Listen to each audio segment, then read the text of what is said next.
When empathy feels betrayed, it's time to move. The narcissist comes to beg for forgiveness. Have you ever reached a breaking point where empathy no longer felt like strength but weakness? Have you ever poured everything into someone, only to realize they were using your kindness against you? If you've been in a relationship with a narcissist, romantic, familial, or professional, you know exactly what I'm talking about. You gave them your trust. You gave them your love. You gave them every chance to change, and still, they hurt you, manipulated you, made you question yourself. And when you finally walked away, you thought it was over, that they would disappear from your life and leave you in peace. But then something unexpected happened. They came back, not to apologize, not to take responsibility, but to beg for forgiveness. And suddenly, all those old emotions came rushing back. The confusion, the doubt, the temptation to believe this time might be different. So if you're ready to uncover the truth behind why narcissists beg for forgiveness, and why giving it might be the biggest mistake you can make, then keep watching. Because today we're diving deep into the mind of a narcissist, revealing the hidden motives behind their pleas and helping you understand how to protect yourself from falling back into their trap. And if this resonates with your own experiences, don't forget to like, share, and subscribe for more content on emotional healing, personality disorders, and reclaiming your life after toxic relationships. Let's get started. The moment a narcissist begs for forgiveness is not a sign of growth. It's a sign of desperation. They don't come back because they miss you. They don't return because they regret hurting you. No, they come back because they've lost control. Because the person who once fed their ego, validated their existence, and played their game has walked away, and now they feel powerless. That power vacuum creates panic. And when a narcissist panics, they act out. They reach for whatever tools they have left to pull you back in. And one of their most effective tools is pretending to be sorry. But make no mistake, their apology isn't genuine. It's a strategy, a manipulation tactic, designed to re-establish dominance and regain access to the supply they've lost. Because to a narcissist, being ignored isn't just painful, it's unbearable, and they'll do almost anything to make it stop. Here's the first thing you need to understand. Narcissists don't experience guilt the way normal people do. They lack true empathy. So when they say they're sorry, they're not apologizing for the pain they caused. They're apologizing for getting caught, for losing control, for letting you go. Their version of an apology usually sounds something like this. I never meant to hurt you. I've changed. Please forgive me. I can't live without you. You were the best thing that ever happened to me. These words are carefully chosen. They're designed to trigger your emotions, awaken your compassion, and make you believe that this time, things will be different. But here's the truth. Narcissists don't change, not unless forced by external consequences, and even then, their change is often superficial, temporary, and performance-based.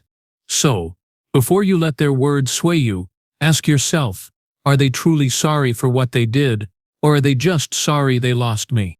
Now let's talk about the role of hoovering in this process. Hoovering is a term used to describe the way narcissists try to suck victims back into their lives after a breakup or period of no contact. It can come in many forms: text messages, emails, social media comments, mutual friends dropping hints, or even dramatic declarations of love and remorse. Hoovering is not about reconciliation, it's about regaining control. It's about restoring the imbalance created when you stopped feeding their ego, and it often starts with a plea for forgiveness. They want to remind you of the good times. They want to paint themselves as victims of circumstance. They want to rewrite history so that you believe you were the one who ended things unfairly.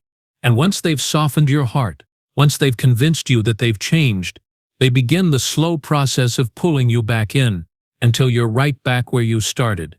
So if a narcissist comes crawling back with promises of change and heartfelt apologies, recognize it for what it is, a calculated move, not a sincere gesture. Another important point to consider is that narcissists often wait until they've hit rock bottom before reaching out.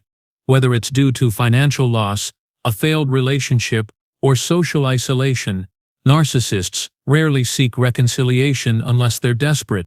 They may have run out of new sources of narcissistic supply. Their latest partner may have seen through them. Their friends may have grown tired of their games. And suddenly they find themselves alone again, with no one to feed their ego. That's when they remember you. Not because you were special, not because they loved you, but because you were reliable, because you gave them what they needed, because you were easy to manipulate. And now, they want that back. So they send a message. They show up unexpectedly. They call you out of the blue. And they plead for another chance, not because they deserve it, but because they need it. And if you fall for it, you'll soon find yourself right back in the cycle of abuse. Fifth, they often weaponize your past kindness against you.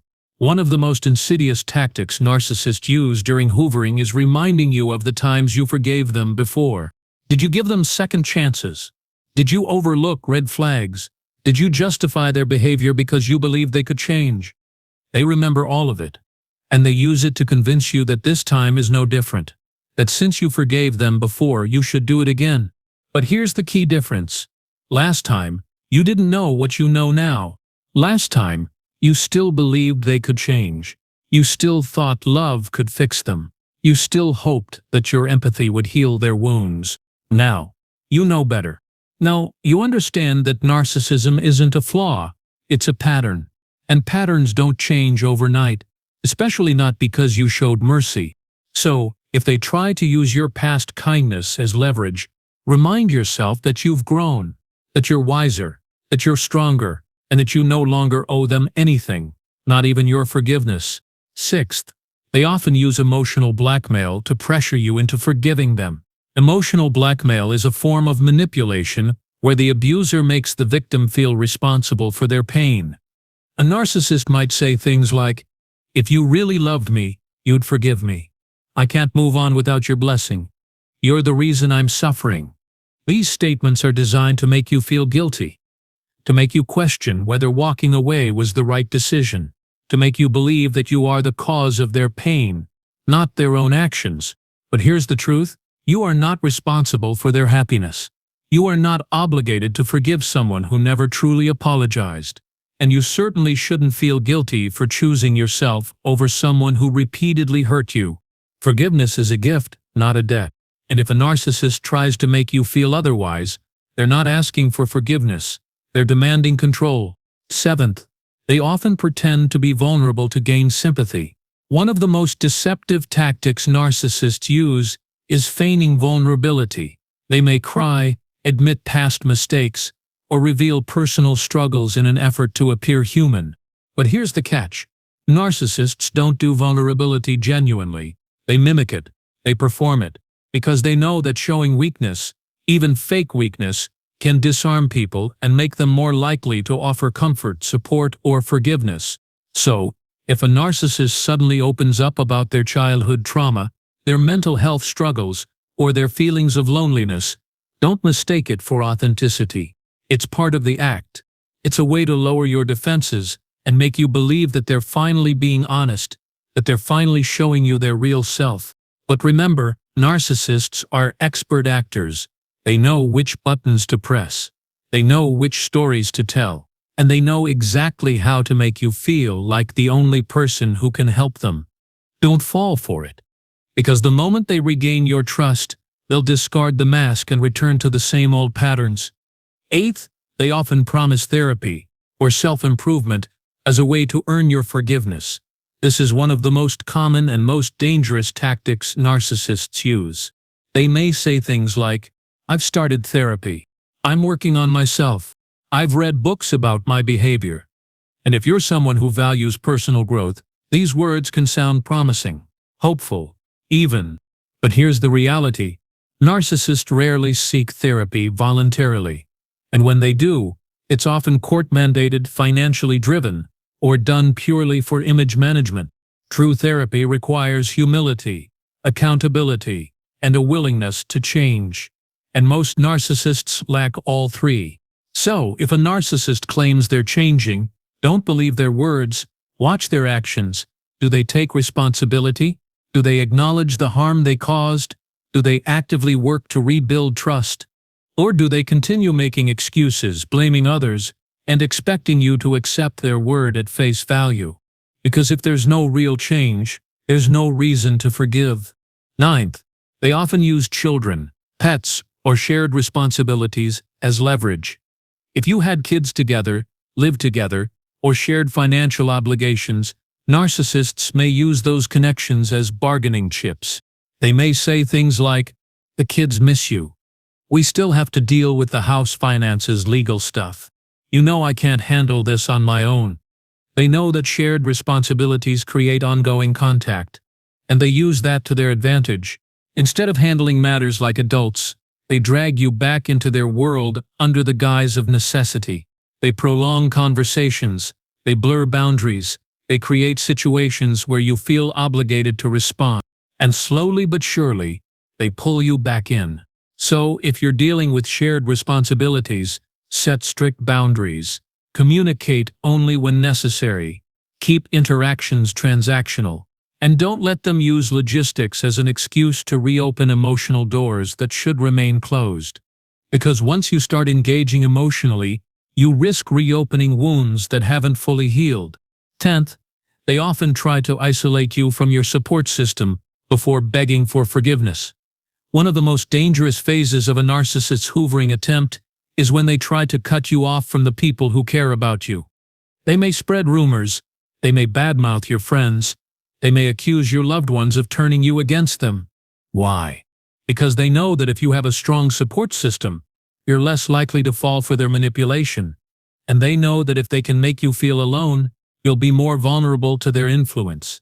So if a narcissist tries to turn you against the people who helped you heal, recognize it for what it is, another form of control. Don't let them divide you from the people who stood by you when they couldn't. Because true healing happens with support, not in isolation. Finally, let's talk about what comes next. Once you've recognized the narcissist manipulative tactics and resisted their attempts to pull you back in, the real healing begins. You start to understand that forgiveness is not always the answer, that sometimes the strongest form of empathy is detachment, that protecting yourself doesn't mean you're cruel. It means you've learned your worth. And once you embrace that truth, you become unshakable. You become free. You become the person you were always meant to be. Before they tried to mold you, before they tried to break you, before they tried to make you believe that your kindness was a weakness, your empathy was never the problem. The problem was allowing it to be taken advantage of. Thank you so much for taking the time to watch this video. If you felt a connection to the content or found that it resonated with your own experiences, I truly hope you'll consider liking this video and hitting that subscribe button so you don't miss any future content. Sharing this video with others can also make a big difference, especially for those who may be going through something similar but haven't yet found the words to describe it or the support they need. Understanding the mind of a narcissist is not about placing blame or holding on to pain. It's about gaining clarity, finding empowerment, and protecting yourself from falling into the same patterns again. Your voice matters more than you realize. The things you've been through, the lessons you've learned, and the strength you've shown all have value, and by sharing your story, even in small ways, you help others feel seen, heard, and understood. Your experience is valid. What you went through was real, and no one has the right to minimize it or make you question your reality. Healing doesn't happen overnight, but every step you take, no matter how small, is progress. You are not alone in this journey. There are countless others who have walked a similar path and have come out stronger on the other side. You are not crazy. You are not broken. And you are certainly not to blame for what happened. Narcissists thrive in environments of confusion and self-doubt, but that doesn't mean you have to live in that space forever. You have the power to reclaim your truth, rebuild your confidence, and create a life that reflects your true worth. You are strong, stronger than you give yourself credit for. You've endured difficult situations and emotional battles that many people couldn't even begin to understand. And even if you sometimes feel like you're not where you want to be yet, know that you've already made it further than you think. You are wise. Every painful lesson, every heart-wrenching moment, every realization you've had along the way has added to your inner wisdom. That wisdom will continue to guide you as you move forward and build healthier, more fulfilling relationships. And above all, you are worthy, not just of love and peace, but of respect, honesty, and genuine connection. You deserve to live a life free from manipulation and emotional turmoil. A life filled with authenticity, joy, and meaningful relationships that uplift and support you. So keep going, keep growing, keep shining. Because your light has not been dimmed by what you've been through, it has only grown stronger. And the world needs your light now more than ever.